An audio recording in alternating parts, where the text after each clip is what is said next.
Hello, my friends, and welcome. I'm so glad you've decided to join me tonight. Before we begin, I want you to take a moment to settle in. Dim the lights, find your most comfortable chair, and leave the busyness of the world behind. Tonight, we're stepping into the shadows to share a few stories that are as true as they are unsettling. So, take a deep breath, get cozy, and let's explore the dark together. Let me know where are you watching from and what time is in there. You're safe here.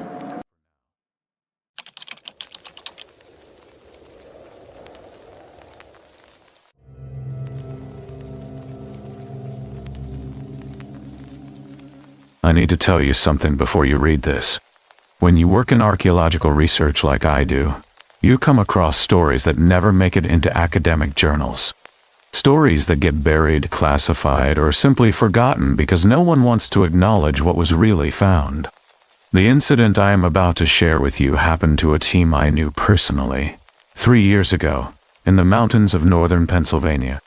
Every single fact I am presenting here has been corroborated through personal interviews, recovered documentation, and evidence that the university tried very hard to make disappear. This is not folklore. This is not legend. This actually happened. My name is Dr. Sarah Mitchell, and I was the lead archaeologist on what was supposed to be a routine geological survey in the Allegheny Mountains. We were looking for evidence of early colonial settlements, nothing more. What we found instead was something that should have stayed buried forever. It was late October when our ground-penetrating radar detected an anomaly. A massive hollow chamber nearly 200 feet below the surface, accessible through a network of natural caves that had been deliberately concealed. The readings were unlike anything I had seen in 20 years of fieldwork. The chamber was enormous, easily the size of a cathedral, and the radar suggested the presence of a large metallic structure inside. We spent 3 weeks clearing the entrance. The cave system itself was wrong from the very beginning. The walls were too smooth, too intentional, bearing chisel marks that dated back centuries, but in patterns that made no architectural sense. My team, myself, Dr. James Hendricks, and graduate student Emily Torres documented everything as we descended. The temperature dropped with each level we cleared, far beyond what natural thermal gradients would explain. Then we found the door. It was standing alone in the center of the main chamber. A massive copper structure, roughly 12 feet tall and 8 feet wide, covered in relief so detailed and disturbing that I had to look away after the first few seconds. The carvings depicted human figures in various states of agony, twisted faces screaming silently, bodies contorted in impossible positions. But here is what made me physically ill. When I turned my back to take photographs of the chamber, I could swear the figures had shifted slightly when I looked again. James noticed it too.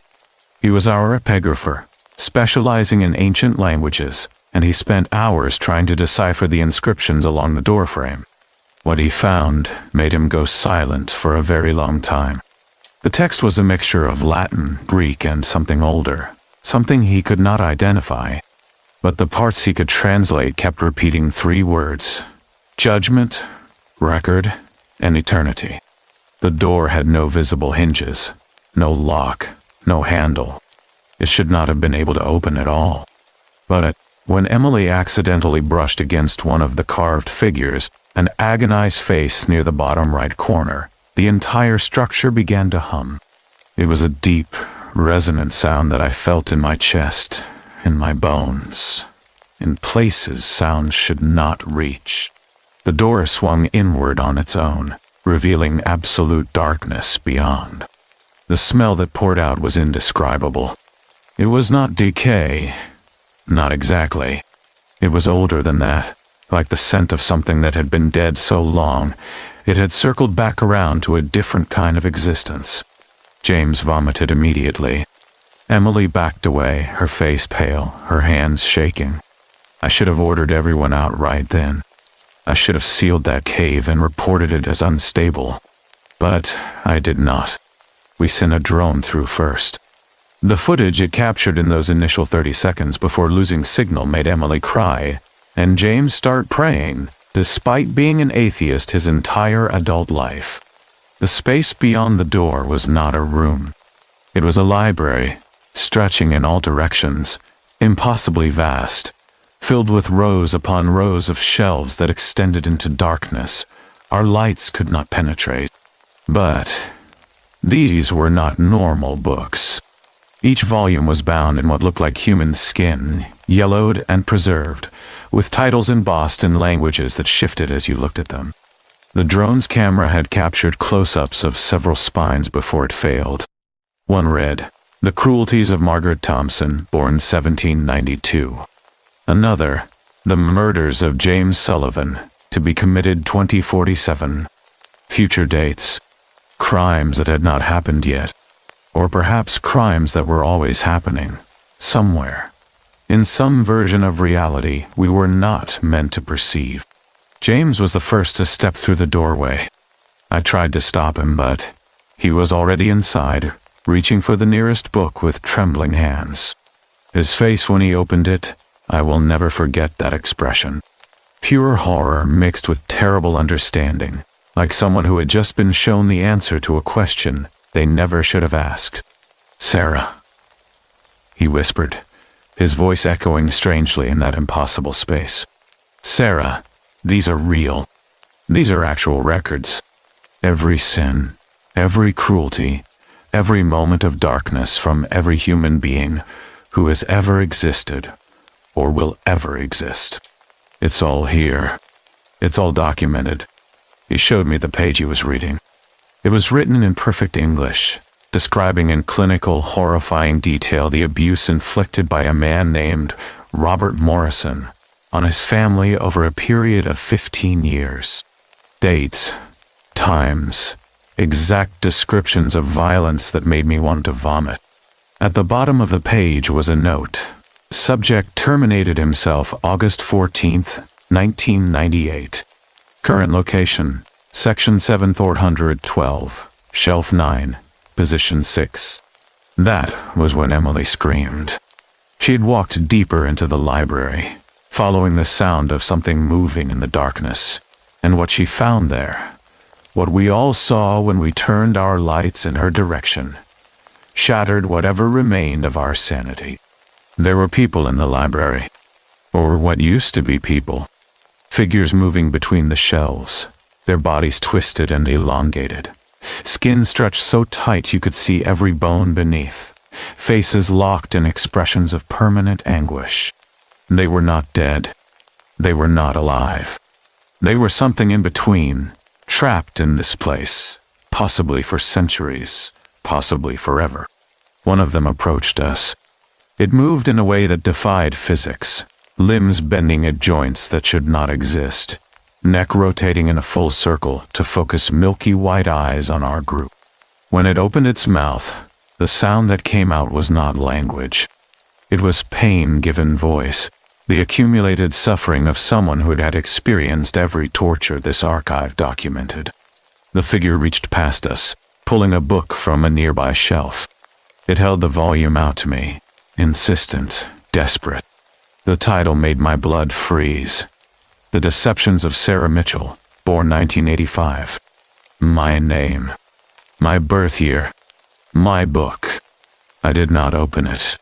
I could not, because I knew with absolute certainty that whatever was written in those pages was true.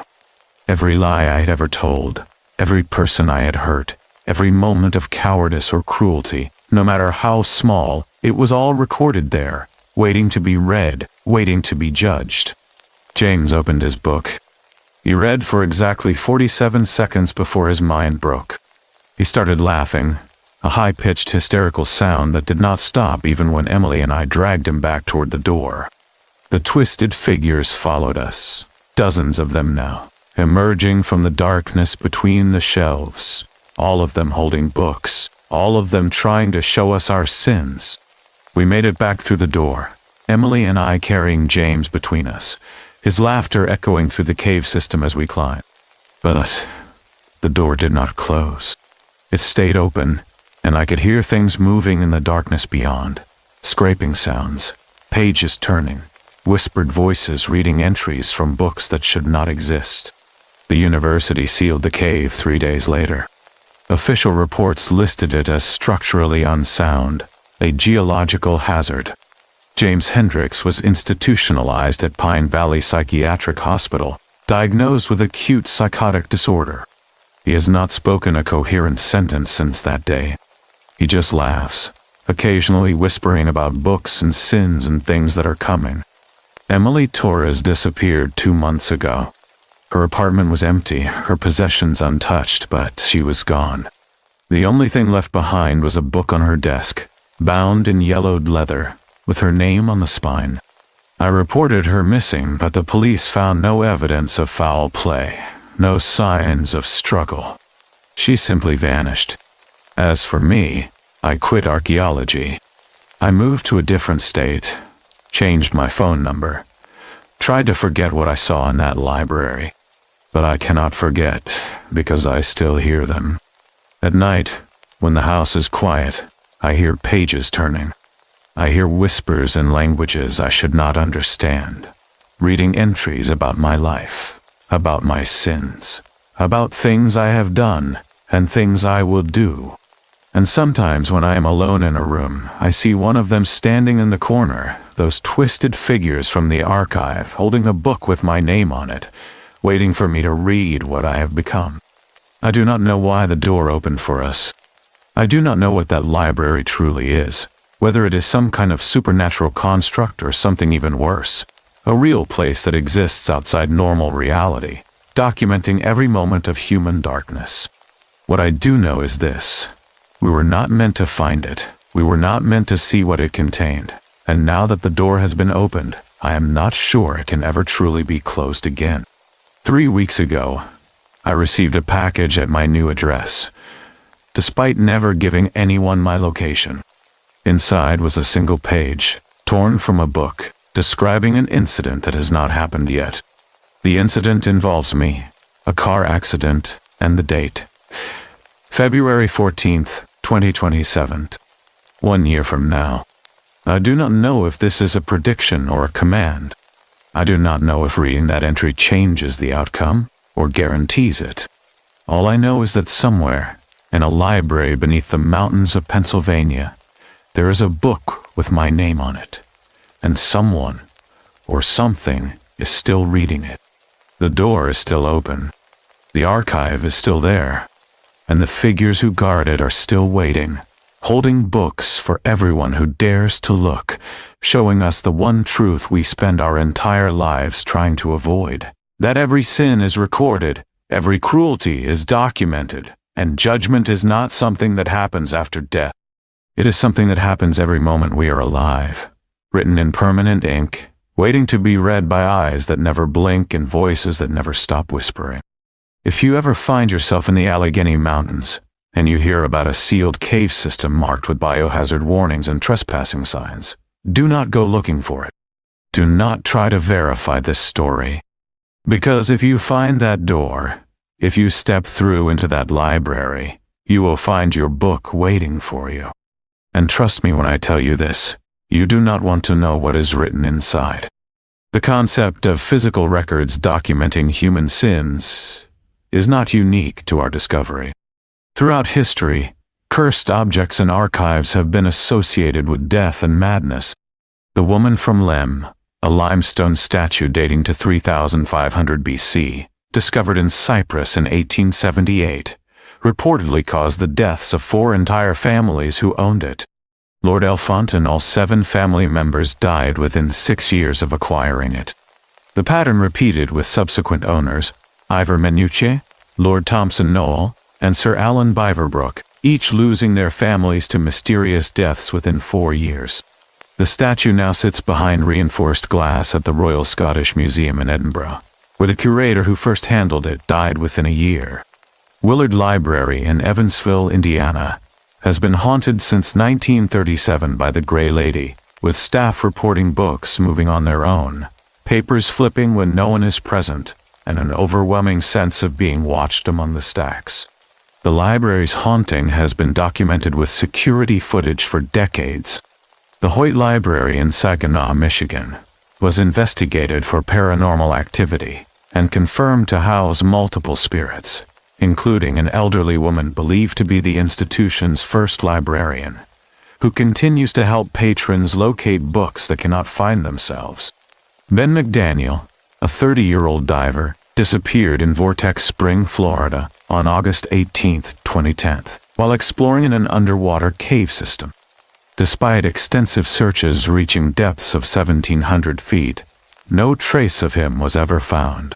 The cave system, like the one we discovered, had sections that seemed to defy physical mapping, with divers reporting spatial distortions and the feeling of being watched by something in the darkness. Kenny Veach, a hiker in Nevada, posted on YouTube in 2014 about discovering an M-shaped cave entrance that gave him intense feelings of dread and vibrations in his body when he approached. He returned in November 2014 to document the cave and never came back. Only his cell phone was found near a mine shaft. Searchers reported strange sensations and disorientation in the area where he disappeared. These cases suggest a disturbing pattern. Certain locations, certain objects, certain discoveries act as thresholds to something beyond normal reality. Places where the rules we understand no longer apply, and where human beings are not meant to venture. What we found in Pennsylvania may be one of these thresholds, or it may be something worse, a deliberate construct designed to document, preserve, and ultimately judge every moment of human darkness. I am telling you this story because I need it documented somewhere other than that library. I need someone to know what happened, what we found, and what is still down there, waiting. Because if the date on that page is correct, I have less than a year left. And when I am gone, someone needs to remember that the archive exists, that the door is still open, and that those twisted figures are still waiting to show you your book. Do not go looking for it. But if you do, if you cannot resist the pull of forbidden knowledge, know this. The moment you step through that door, you are already lost. The archive does not let go. It never has. It never will.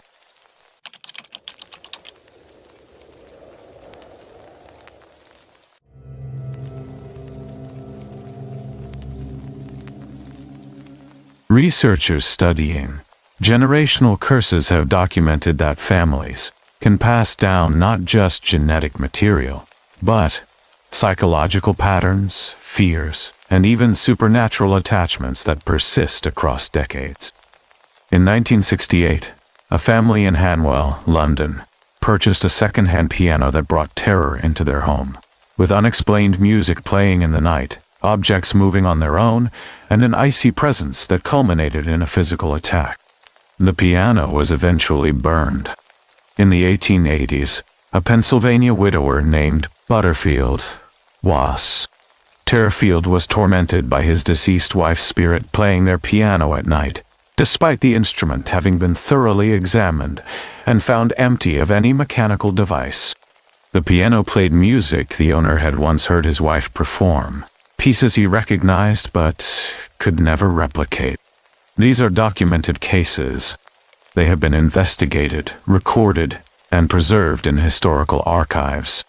What I am about to share with you is my family's version of this phenomenon, and unlike those historical accounts, this one has not ended. My father died 3 months ago, and the letter I found among his possessions has changed everything I thought I knew about our family. This is not fiction. This is not folklore. This is my inheritance. My name is Thomas Brennan, and I am 34 years old.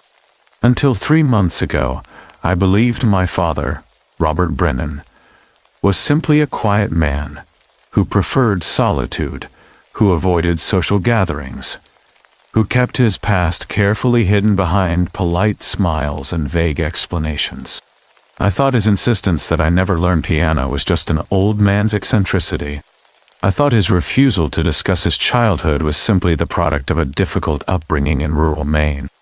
I was wrong about everything.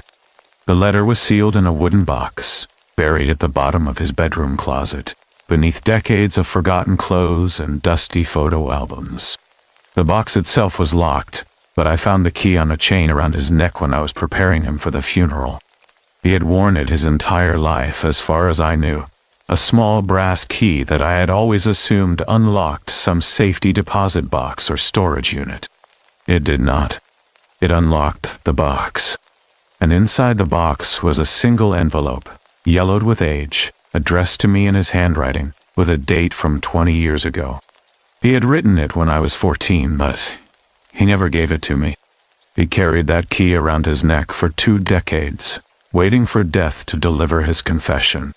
I am going to share the letter with you exactly as it was written, because you need to understand what he experienced, what he carried with him, and what he has now passed on to me.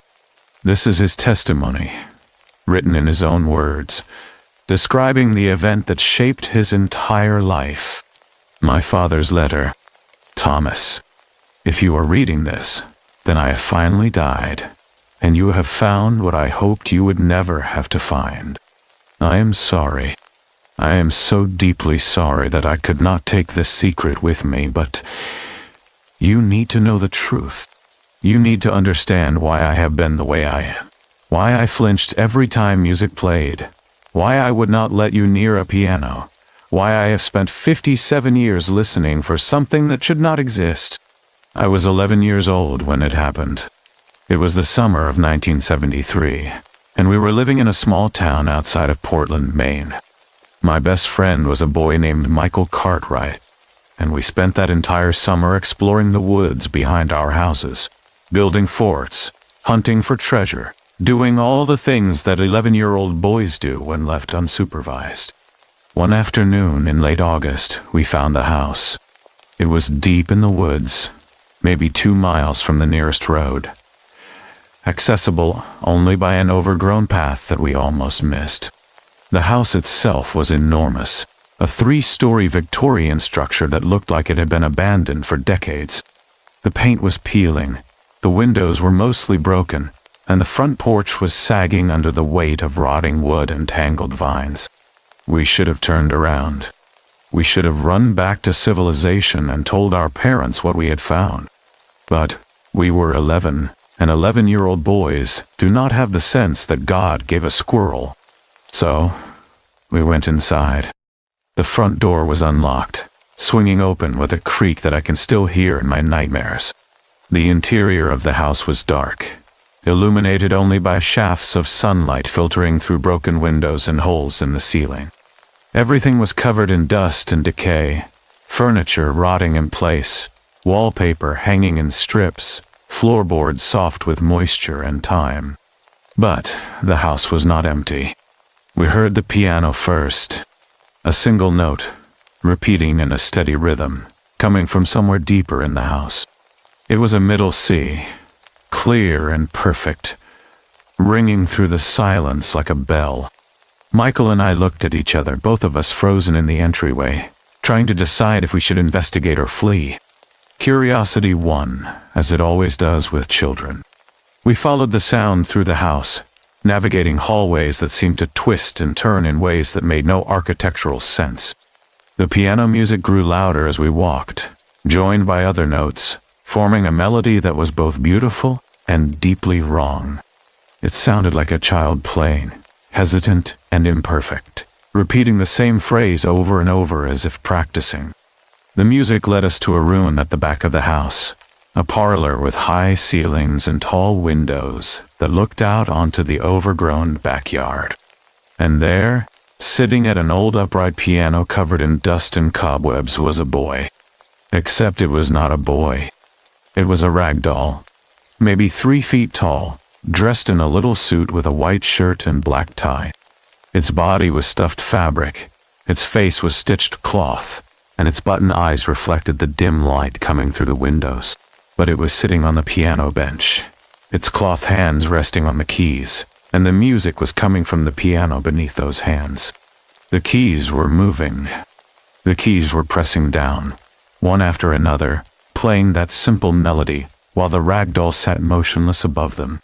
I watched the keys move for what felt like hours, but was probably only a few seconds, watching those ivory rectangles depress themselves in perfect time with the music, while the doll remained completely still. Then it turned its head and looked at us.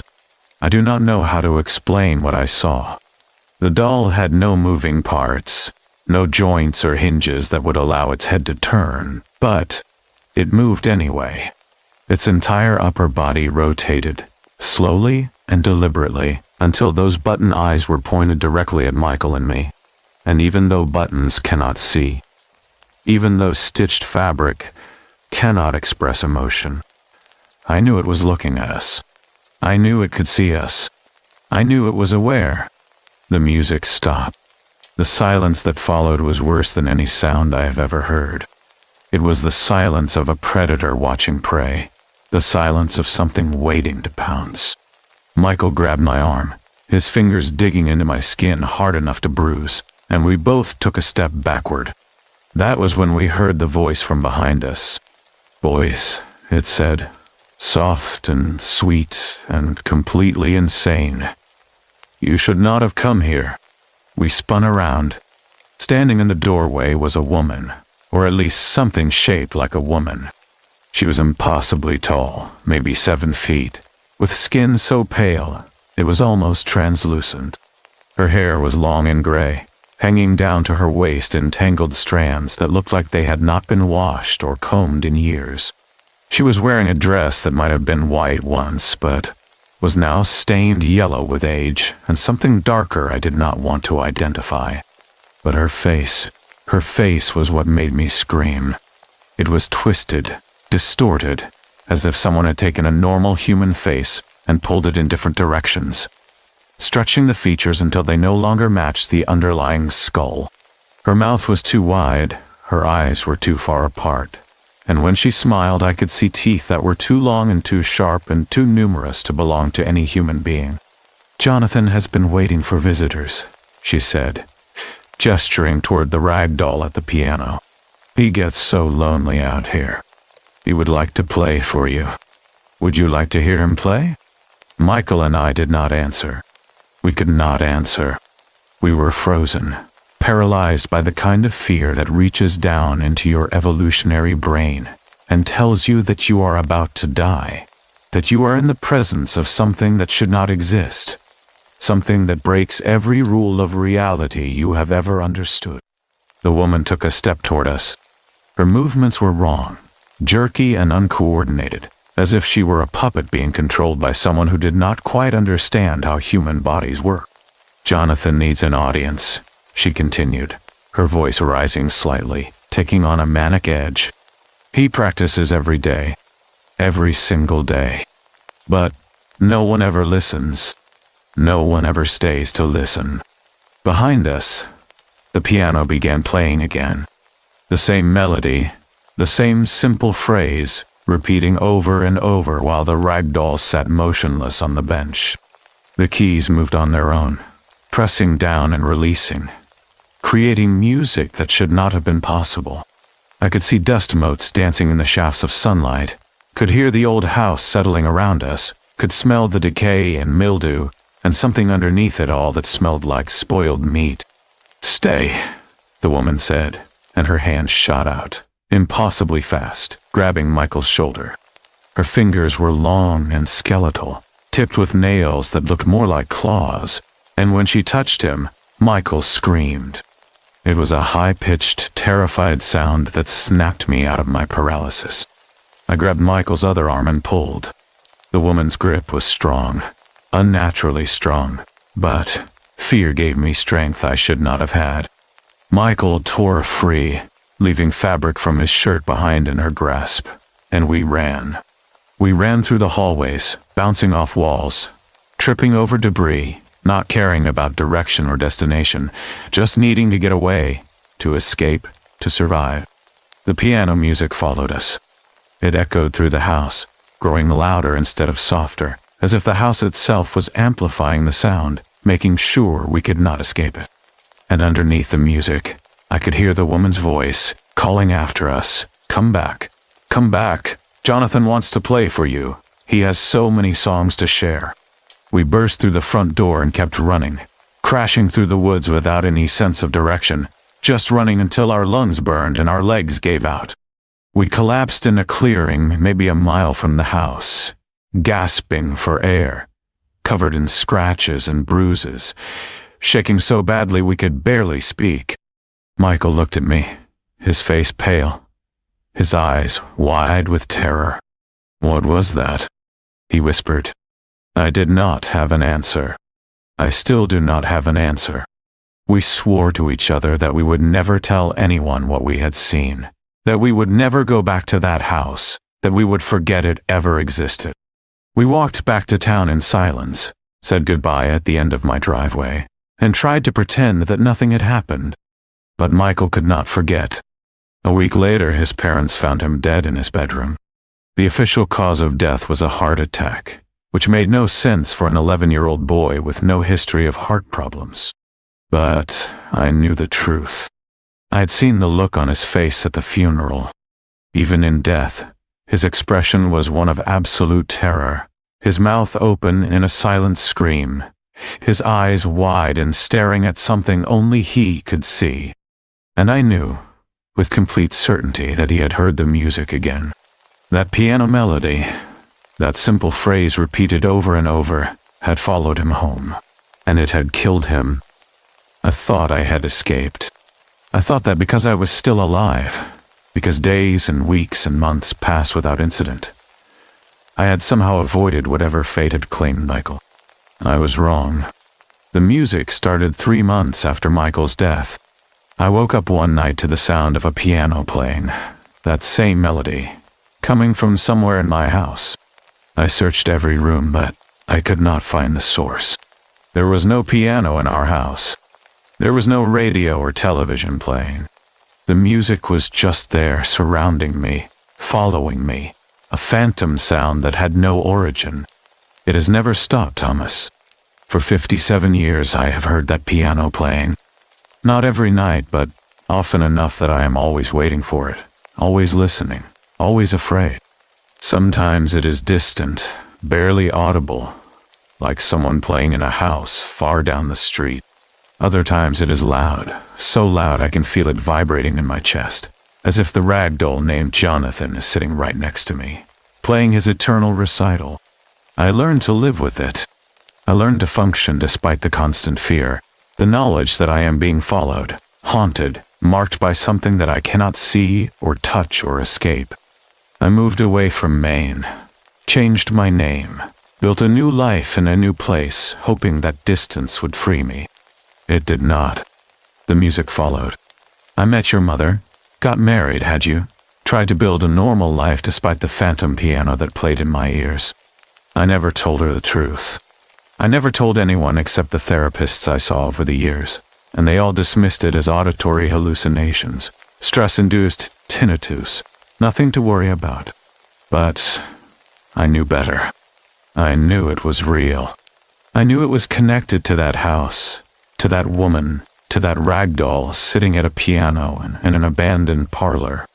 And I knew, with terrible certainty, that one day it would stop being a passive haunting and become something active. One day, whatever claimed Michael would come for me too. That is why I am writing this letter, Thomas. Because I need you to know the truth.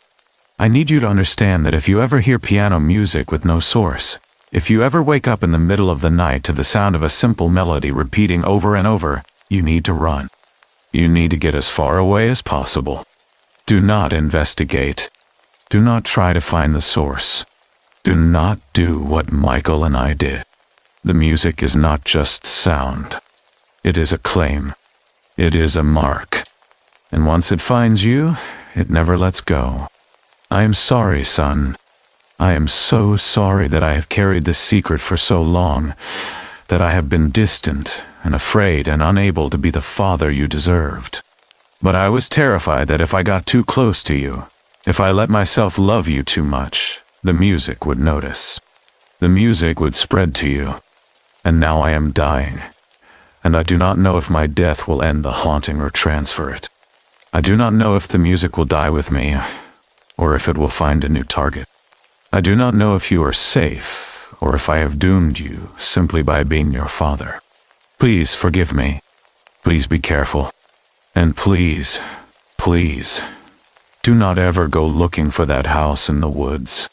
It is still there, I know it is. Houses like that do not decay. They wait. They lure. They claim. I love you, Thomas. I always have. I just could not show it the way I wanted to, because I was too afraid of what I might bring into your life. Goodbye, son. Your father, Robert Brennan. I finished reading the letter in my father's empty house, sitting on the floor of his bedroom, surrounded by decades of his life packed into boxes and bags. I read it twice, then 3 times, trying to convince myself it was the product of a deteriorating mind, early dementia, paranoid delusions. I wanted to believe it was fiction, but I could not, because as I sat there reading his final confession, I heard it. Faint, distant, barely audible, coming from somewhere in the house, or maybe from somewhere deeper, somewhere beyond the walls and the world I understood. A piano, playing a simple melody. The same phrase, repeated over and over. Middle C and the notes around it, forming a pattern that was both beautiful and horrifying in its simplicity. I dropped the letter and ran out of the house. I got in my car, drove to my apartment across town, locked every door and window, turned on every light, and tried to convince myself I had imagined it. Stress, grief, the power of suggestion, my mind playing tricks after reading my father's disturbed confession. But the music did not stop. It followed me home. Over the next 3 weeks, I heard it with increasing frequency. In the middle of the night, during my morning commute, while I was at work, sitting at my desk, pretending everything was normal. The music was always there, always the same melody. Always just loud enough to hear, but quiet enough that I could almost convince myself it was not real. I started researching. I spent every free moment digging into the history of haunted pianos, cursed objects, inherited trauma. I found the case of the piano in Hanwell, London, purchased from a second-hand shop in 1968, that terrorized a family with self-playing music and supernatural activity until they burned it in their backyard. I found records of the Pennsylvania widower tormented by his dead wife's spirit, playing their piano in the 1880s, music that he recognized but could not replicate, eventually driving him to abandon his home and disappear. I found dozens of accounts, spanning centuries and continents, of pianos that played themselves, of music that followed people, of supernatural forces attached to instruments, and the people who encountered them. And I found something else. A pattern in the generational curse research. Families reporting that trauma, fear, and even supernatural attachments pass from parent to child, spreading through bloodlines like a hereditary disease. One family documented 7 generations of firstborn children experiencing unexplained misfortune and death. Another family traced a pattern of failed relationships and financial ruin back to an ancestor's curse placed in the 1700s. These were not superstitions. These were documented phenomena, studied by researchers, recorded in medical and psychological journals. My father had tried to protect me by keeping his distance, but distance did not matter. I was his son. I carried his blood, and whatever had claimed him in that abandoned house 57 years ago had not forgotten. I knew I had to find the house. I had to see it for myself, to understand what had marked my father and was now marking me. So I went to Maine. I spent 2 weeks in the small town where my father grew up, talking to old-timers who remembered the Brennan family, searching historical records, mapping the woods based on descriptions in his letter. And I found it, exactly where he said it would be, 2 miles from the nearest road, accessible only by an overgrown path. Standing in a clearing surrounded by trees that seemed to lean away from it, as if even nature wanted nothing to do with whatever existed within those walls. The house was in better condition than it should have been. 57 years should have reduced it to rubble, but it looked exactly as my father had described it. The paint was peeling, the windows were broken, the porch was sagging, but it was standing. It was intact. It was waiting. I stood at the edge of the clearing for an hour, trying to decide if I should go inside. Every rational part of my brain was screaming at me to turn around, to go home, to forget I'd ever found this place. But the music was playing. I could hear it clearly now, coming from inside the house, that same simple melody, repeating endlessly. And I knew with terrible certainty that the only way to end this was to face whatever was inside. I walked up to the front door. It swung open before I could touch it, revealing a dark interior that looked exactly as my father had described. Dust and decay, rotting furniture, wallpaper hanging in strips. And deeper in the house, coming from that back parlor, the piano music. I followed the sound through the twisting hallways. The layout made no sense.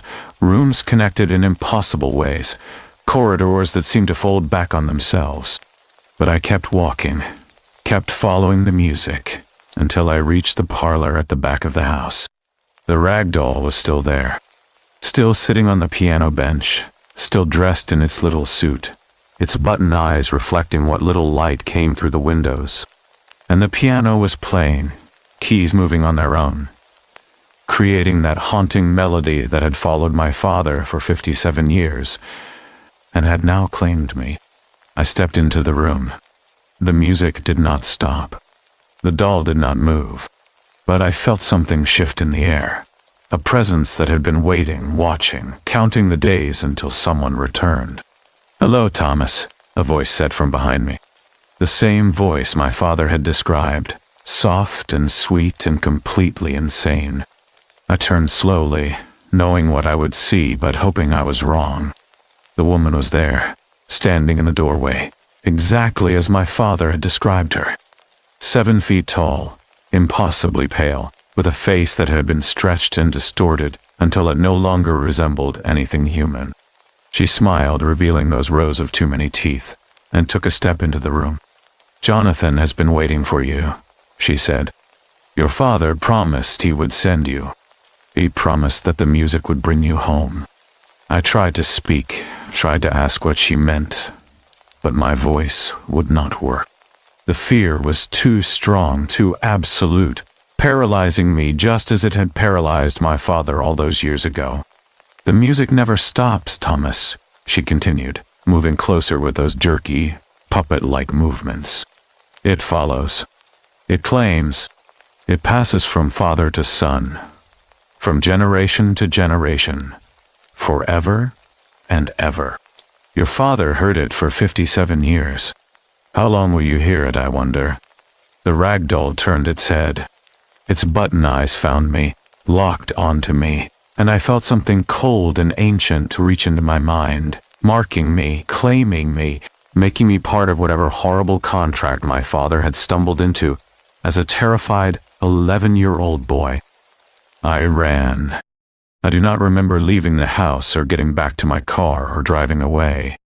My next clear memory is waking up in a motel room 3 states away, covered in scratches and bruises I could not explain, my hands shaking so badly I could barely hold my phone. That was 6 weeks ago. The music has not stopped. It plays constantly now, not just at night, but during the day, loud enough that I can barely think, barely function. I have stopped going to work. I have stopped answering my phone. I spend my days researching, searching for some way to break the curse, to end the haunting, to free myself from the phantom piano that follows me everywhere. I have found accounts of families who broke their curses through ritual, through faith, through sheer force of will. But I have also found accounts of families who tried to fight and lost, who were consumed by the inherited trauma, who passed the curse down to their children despite their best efforts. And that is the worst part, the knowledge that haunts me more than any phantom music. The curse does not end with me. If I have children, if I pass on my bloodline, the music will find them too. They will hear Jonathan's piano. They will be marked by that ragdoll's button eyes. They will spend their lives listening for something that should not exist. My father tried to protect me by keeping his distance. It did not work. The music found me anyway. And now I have to decide if I will risk passing it on to another generation, or if I will end my family line here, cutting off the curse by refusing to have children, by letting the Brennan name die with me. I am writing this testimony for the same reason my father wrote his letter, because someone needs to know the truth. Someone needs to understand what we experienced, what we carry, what continues to haunt us even in death. My father is gone, but I can still hear his piano music playing alongside my own. Two melodies intertwining, two hauntings that have become one. The house in the woods is still standing. I have checked satellite images, driven past it again from a distance, confirmed that it remains exactly as it was. It does not decay. It does not change. It waits for the next person who will stumble through its door, who will find Jonathan sitting at his piano, who will hear the music and carry it with them forever. If you are reading this, if you have found this account buried in some online forum, or tucked into a book at a library, or shared by someone who knew someone who heard the story, I need you to understand something. Inherited trauma is real. Family curses are real. And sometimes, the horrors we experience are not metaphors or symbols or psychological constructs. Sometimes they are tangible, malevolent forces that attach themselves to bloodlines and refuse to let go. I am the third generation to carry this curse. My father heard the music for 57 years. His friend Michael died from it at age 11. And now I hear it too, growing louder every day. A simple melody that has become the soundtrack to my slow descent into madness. Researchers studying generational trauma have identified patterns in families, inherited pain that spreads from parent to child, creating cycles of suffering that seem impossible to break. What they do not talk about, what they cannot acknowledge in their scientific journals and peer-reviewed papers, is that sometimes these patterns are not just psychological. Sometimes they are supernatural. Sometimes the past refuses to stay buried, and the sins or mistakes or simple bad luck of one generation become the curse of all generations that follow. I do not know how to end this. I have tried everything I can think of. Therapy, medication, meditation, prayer, rituals borrowed from a dozen different traditions and belief systems. Nothing works. The music continues. Jonathan continues to play, and I continue to hear him, day after day, night after night, a phantom recital that will not end until I am dead. And maybe not even then. Maybe death will not free me. Maybe I will end up like Michael, dead at a young age with terror frozen on my face. Or like my father, carrying the haunting for 57 years before finally escaping into the grave. Or maybe I will become something else entirely. Another ghost in that abandoned house. Another voice calling to the next victim who stumbles through the door. The woman in the house, the impossibly tall figure with a stretched face and too many teeth, told me that the music passes from father to son. But I have no children. I have no son or daughter to inherit this curse. So, what happens when I die? Does the music finally stop? Does Jonathan's piano go silent? Or does the curse find a new bloodline to infect, spreading beyond the Brennan family to claim fresh victims? I do not have those answers.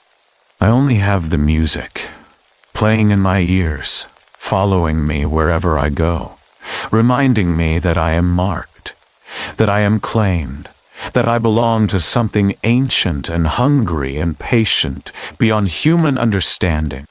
Do not go looking for the house. Do not try to find it based on the details I have shared.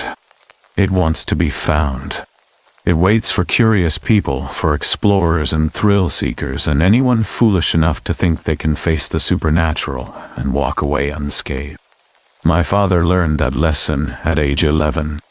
I learned it at age 34. Do not become the next person in line. The music plays. Jonathan waits.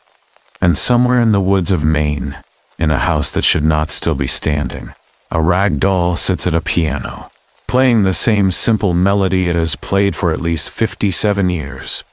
Probably longer. Possibly forever. This is my inheritance. This is my curse. And this is my warning. The music never stops. The phenomenon of haunted pianos has been documented extensively throughout history. In 1968, a family in Hanwell, West London, purchased a second-hand piano from a shop specializing in house clearances. The 11-year-old daughter began experiencing paranormal activity. The music holder moved on its own. The lid opened and closed without human intervention, and the piano played a single solitary note all night when the family was away. The activity escalated until the mother witnessed the ghost of an old man standing beside the piano. The family burned the instrument in their backyard. When they contacted the shop owner, they learned the piano had come from the estate of a deceased man, and the previous owners had asked, "Will this be an end to the trouble now?" when delivering it. In the 1880s, a Pennsylvania man named Butterfield was tormented by his Steinway grand piano, playing itself at night. Keys moved visibly, pressed by invisible fingers, performing complex pieces from the old masters that neither Butterfield nor anyone in his household could play. Neighbors witnessed the phenomenon. The piano had belonged to Butterfield's deceased wife, who had wanted her own instrument before she died. The haunting only ceased when Butterfield sold the piano and left town. The new owner experienced no paranormal activity, leading locals to believe the spirit was specifically tormenting her husband. True crime podcaster Kaylin from Heart Starts Pounding shared her childhood experience with a piano her father purchased from the estate of a deceased man. The instrument played notes on its own, created unexplained sounds, and emanated a disturbing presence that made family members avoid the room. The activity culminated in what the family believes was their grandmother's spirit using the piano to deliver a final message after her death. After that incident, the paranormal activity ceased entirely. Generational curses and inherited trauma are topics of serious academic study. Research published in 2023 examined the film Hereditary and its exploration of intergenerational curse transmission, noting that trauma can be passed down through families in ways that manifest as both psychological patterns and, in some belief systems, supernatural attachments. Studies of Ingrian women who experienced displacement and persecution found that strong ethnic identification with traumatic history contributed to mental distress across multiple generations. Author Oinken Braithwaite's novel, Cursed Daughters, explores how family beliefs and curses can function as self-fulfilling prophecies, with each generation reinforcing the pattern through fear and expectation. The book examines whether curses are supernatural forces or psychological constructs created by belief itself, a question that remains deliberately unresolved, allowing both interpretations to coexist. Real-life accounts of generational curses abound in online communities. Families report repeating patterns of financial hardship, relationship failures, and unexplained misfortunes that persist across multiple generations. Many describe attempts to break these cycles through prayer, ritual, or therapeutic intervention, with varying degrees of success.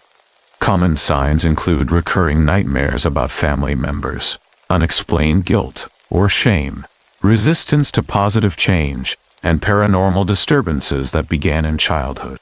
The concept of haunted dolls further supports the possibility of objects serving as supernatural conduits. Annabelle, the Raggedy Ann doll investigated by Ed and Lorraine Warren in 1970, moved on its own and was associated with physical attacks before being sealed in a locked case at their occult museum. Robert the doll, given to Robert Eugene Otto in 1904, was witnessed having conversations with its owner and has been linked to car accidents, illnesses, and broken relationships among those who encounter it. Letta the puppet, discovered under an abandoned house in Australia, causes people and animals to react with fear and has been associated with objects falling and items moving on their own. These documented cases establish a pattern. Certain objects, particularly musical instruments and dolls, can become vessels for supernatural forces. When combined with family trauma or generational patterns, these objects may serve as anchors for curses that persist across decades or centuries. Whether these phenomena represent genuine supernatural activity or complex psychological responses to inherited trauma remains a subject of debate.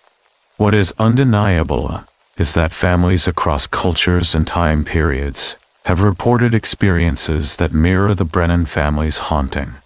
Music that follows them, presences that mark them, and legacies of fear that refuse to die. The house in the woods, if it truly exists, represents the worst possible combination.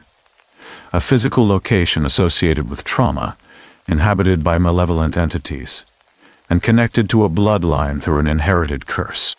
Such places, according to paranormal researchers, do not simply fade away. They wait. They lure. They claim new victims while maintaining their hold on previous ones. Thomas Brennan's account has not been independently verified. The house he describes has not been officially located. But his father's letter, the documented history of his family, and the correlation with dozens of similar cases suggests that something happened in those Maine woods in 1973. Something that marked an 11-year-old boy named Robert Brennan and has continued to haunt his descendants. The music plays. Jonathan waits. And the curse continues, passed from father to son, an inheritance of horror that may never end.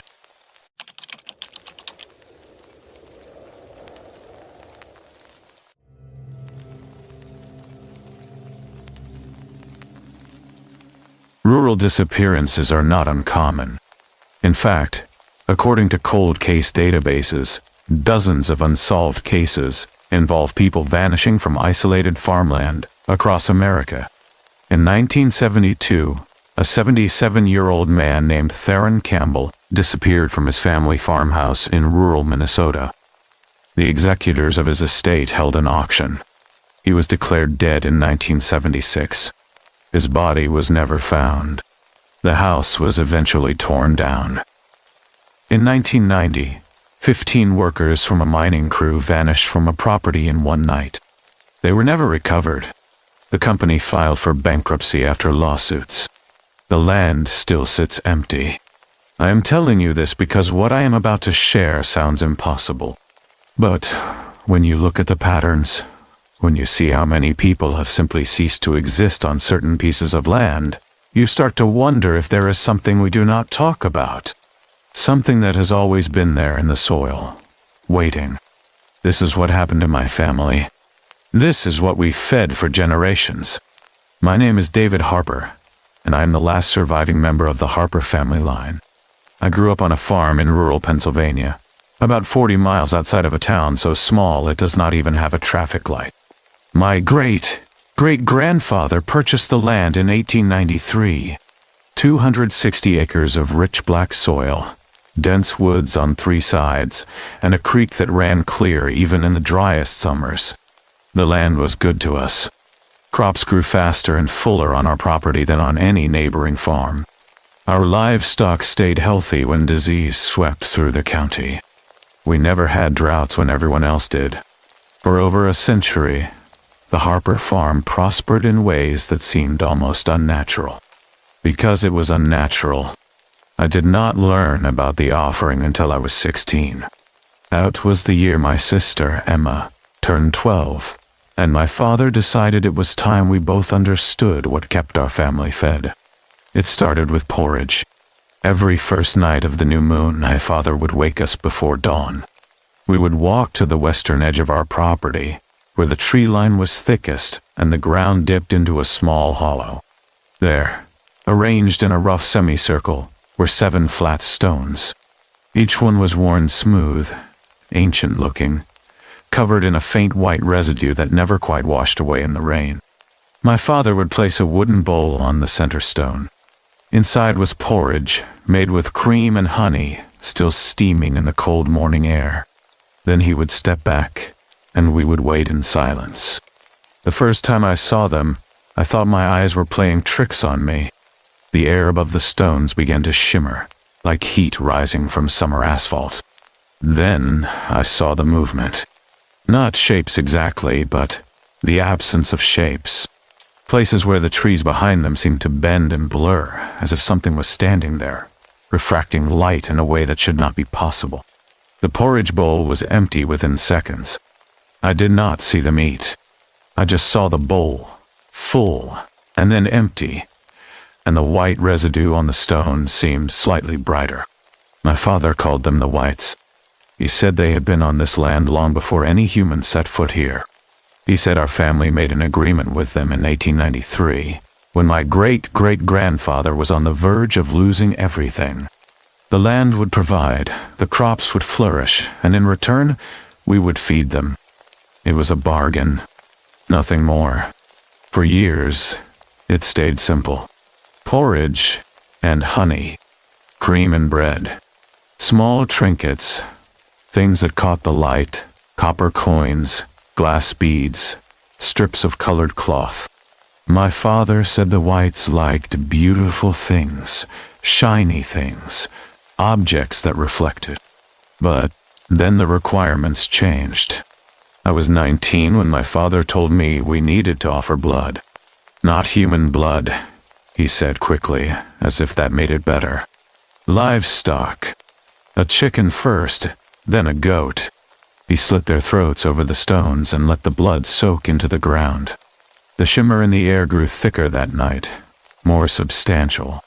I could almost see outlines, tall and thin, with too many joints in their limbs. The crops that year were the best we had ever seen. We sold at record prices. My father bought a new truck, paid off the mortgage, and put money aside for Emma's college fund. He said it was worth it. He said every family has to make sacrifices. I started having dreams after that. Dreams of walking through the woods and finding paths I had never seen before. Trails that wound between the trees in perfectly straight lines. Trails that had no footprints, no signs of use, but were worn smooth as if thousands of feet had walked them for centuries. In the dreams, I would follow the paths, and I would hear singing. Not words I recognized, but sounds that felt older than language, harmonies that made my teeth ache and my chest tighten.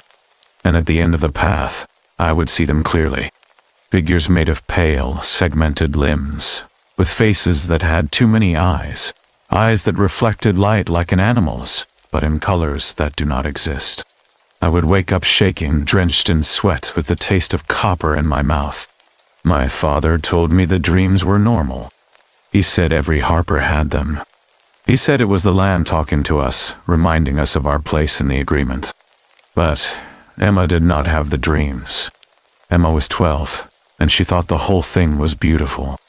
She started leaving her own offerings, wildflowers she picked, drawings she made, little stones she painted with bright colors. She would sit by the offering stones for hours, talking to the air, convinced she could hear them whispering back. My father told her to stop. He said the whites did not need her gifts, that only the family head could make the true offerings. But Emma did not listen. She was stubborn, always had been, and she believed she was helping. That is when she walked the hidden path. It happened in late autumn. Emma had been out in the woods, collecting leaves for a school project. She was gone longer than usual, and when the sun started to set, my father and I went looking for her. We found her standing at the edge of the hollow, staring into the trees with a blank expression. She did not respond when we called her name. She did not move when my father shook her shoulders. Her eyes were open, but she was not seeing us. She was seeing something else, something we could not perceive. When she finally spoke, her voice sounded wrong, distant, like it was coming from the bottom of a well. She said, "I walked their path, and they are not happy." My father went pale. He asked her what path, where she had gone, but Emma just shook her head and said, "The one that goes through the middle of the field. The one we are not supposed to see." There was no path through the middle of our field. The land was flat, open, plowed in straight rows. But my father understood what she meant. He understood that Emma had stepped onto one of their invisible roads, the routes they traveled, that existed in a space we were not meant to touch. She had trespassed. The next morning, the chickens were dead. All of them. No blood, no signs of violence, just limp bodies scattered across the coop, their eyes wide and glassy. 2 days later, the cattle started dying. We would find them in the pasture, collapsed on their sides, tongues swollen, black veins spreading under their skin like they had been poisoned from the inside. The vet could not explain it. He ran tests, checked for disease, for contaminated feed, for every rational cause he could think of. Everything came back negative. My father knew what it was. He knew the whites were punishing us. He tried to make amends. He doubled the offerings, slaughtering 3 goats in one night, pouring their blood over the stones until the ground was soaked red. He left coins, jewelry, even his own wedding ring. He begged them, out loud, in that hollow, pleaded for forgiveness on behalf of his daughter who did not know what she had done. But the reprisals did not stop. The crops withered overnight. Healthy stalks turned brown and brittle, collapsing into dust when we touched them. The well water turned foul, thick and oily, undrinkable. My mother, who had been healthy her entire life, started coughing up blood. And then Emma started changing. It began with her skin. Pale patches appeared on her arms and legs, places where the color seemed to drain away, leaving behind something that looked like porcelain, smooth and hard. She said it did not hurt, but she could not feel anything when we touched those spots. No sensation at all. The patches spread. Within a week, they covered half her body. Her fingers started to elongate, the joints bending in ways that were not natural. She stopped eating. She said she was not hungry, that she did not need food anymore, that they were feeding her in her dreams. My father locked her in her room. He nailed the windows shut and barred the door from the outside.